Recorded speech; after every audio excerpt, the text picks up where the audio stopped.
এই যে একা একা চলাফেরা করছেন, জীবন নিয়ে শঙ্কায় ভুগেন না কখনো? যে আমার পরিবার সবাই তো, আমি আমার মাকে বলেছি যে দেখো, মানে আমরা যে লড়াই নেমেছি, আমার একটা মনে হয় কি, কোনো রাজনীতিবিদের না বাসায় মৃত্যুটা হইতে পারে না, এটা কোনো ভালো মৃত্যু না। যিনি রাজনীতি করেন, যিনি লড়াই করেন, যিনি বিপ্লবী, যিনি সংগ্রামী, তার মৃত্যুটা হবে একটা সংগ্রামের মধ্য দিয়ে, একটা রাজপথে, একটা গ্লোরির মৃত্যু।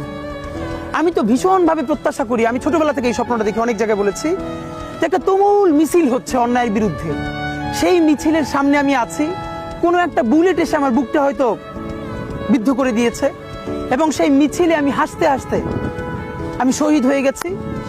এবং সবাই যখন মৃত্যুটাকে ভীষণ ভয় পায়, আমি তখন হাসতে হাসতে আল্লাহর কাছে ভীষণ সন্তুষ্টি নিয়ে পৌঁছতে চাই যে আমি একটা ন্যূনতম ওই জীবনটা লিড করতে পারলাম, যে আমি একটা ইনসাফের হাসি নিয়ে আমি আমার আল্লাহর কাছে পৌঁছতে চাই।